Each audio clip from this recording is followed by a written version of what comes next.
Olá pessoal, tudo bem? Estamos dando continuidade às nossas aulas híbridas e hoje nós vamos falar um pouco mais a respeito dos povos que viviam na América antes da chegada dos colonizadores e trazer alguns apontamentos acerca dos aspectos políticos, econômicos e sociais dos ameríndios. Bom, um dos primeiros povos que nós estaremos falando hoje são os basket makers, ou cesteiros. Eles viviam na região semiárida do sul das Montanhas Rochosas e a atividade de subsistência desse povo era a caça e a coleta. É interessante apontar que 200 anos depois de Cristo, esse povo ele atingiu o seu nível cultural semelhante às tribos californianas. Outro povo que a gente tem que apontar que vivia nessa região eram os Anasazi, ou conhecidos também como pueblos, que são os índios das aldeias, estes mais sedentarizados. E os estudos apontam que eles receberam influência das altas culturas da Mesoamérica. Por volta de 1200, 1300 depois de Cristo, eles formaram uma sociedade agrícola, que é interessante também que eles cultivavam o milho, desenvolveram arquitetura em pedra e também eles cultivavam algodão, o que possibilitou o desenvolvimento da tecelagem e da confecção de tecidos para suas vestimentas. Também eles foram ceramitas, que possibilitou a confecção de vasos, utensílios domésticos para armazenamento de alimentos, e também eles desenvolveram técnicas de irrigação. E está aí um ponto muito interessante. Essas técnicas de irrigação irão possibilitar um aumento da atividade agrícola. E o que é interessante também é que nessa atividade agrícola existia uma divisão do trabalho, sendo que os homens eles eram responsáveis pelo cultivo da terra, já as mulheres elas ficavam responsáveis pela tecelagem com o algodão, a produção de cerâmicas e também na feitura de cestas, na cestaria. Já a respeito das questões domésticas, da comunidade doméstica, essa sociedade ela se caracterizava pelas relações de parentesco. E o clã recebia nome de plantas, animais ou fenômenos da natureza. E os membros não se casavam entre si, ou seja, possibilitando a união de clãs, formando tribos maiores. Outro povo que nós também temos que destacar são os Iorques, e já esses viviam na região de floresta da América do Norte.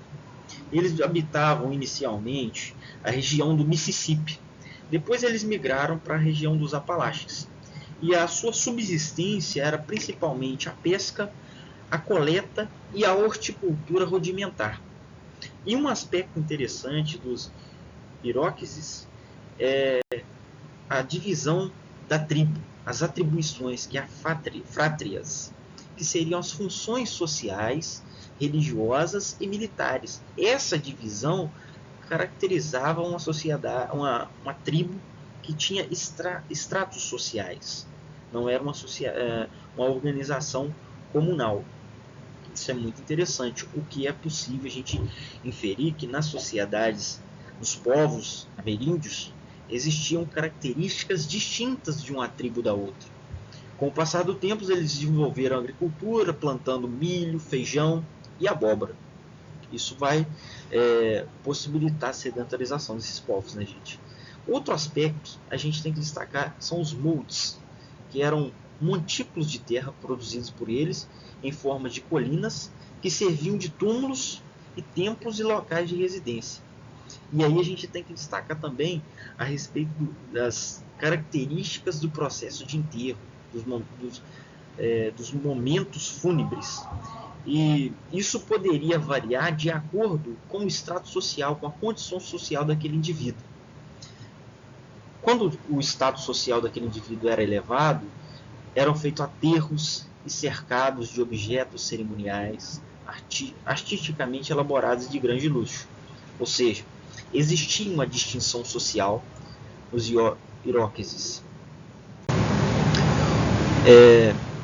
A respeito desse grupo que a gente vai falar aqui agora, existem poucas informações sobre o intervalo entre o desaparecimento da cultura paleo-índia e a introdução da manufatura cerâmica nos campos norte-americanos. É provável que o padrão de vida durante esse período continuasse a ser essencialmente nômade, ou seja, nessa região existem poucos vestígios arqueológicos e o texto aponta para que eles eram provavelmente nômades. O que, por volta do século X, a gente vai ter alguns vestígios arqueológicos apontando para a cultura das pradarias. E aí a gente vai ter a presença de aldeias, cultivo de milho, feijão e abóbora. E os chefes tribais e militares poderiam ter variações de poder, e isso iria mudar de acordo com a organização política dos grupos. Utilizavam a pele de búfalo para desenvolver atividades agrícolas, artísticas, na verdade. E essas produções artísticas, elas deixam vestígios também de produção cultural, algo que é bem interessante. A gente pode destacar na página 17 um trecho de um membro, um índio, falando a respeito da dominação dos europeus.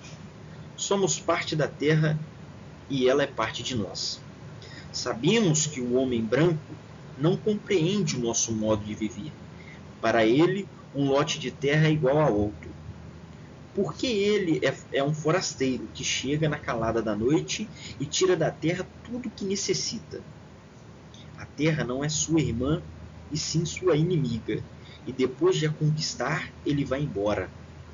Sua voracidade arruinará a terra, deixando para trás apenas um deserto.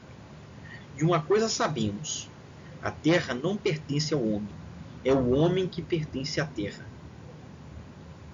Disso temos certeza. Todas as coisas estão interligadas como o sangue que une uma família.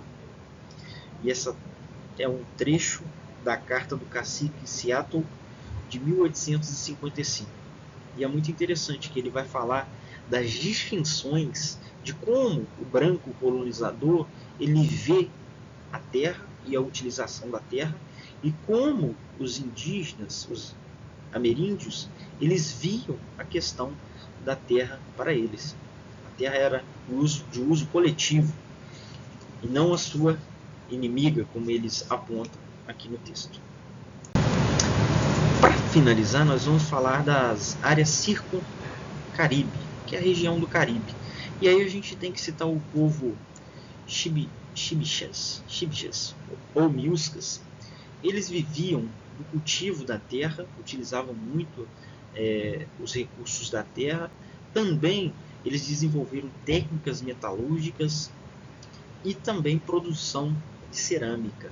Ou seja, era um povo que extraía muitos recursos da terra e intensificaram essa produção, produzindo materiais para atividade agrícola.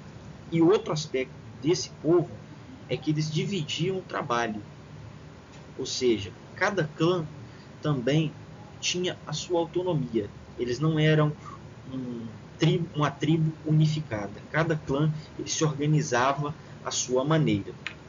Bom, para hoje é isso. Espero que vocês tenham entendido. Qualquer dúvida, estou à disposição. Ok? Um abraço e até a próxima.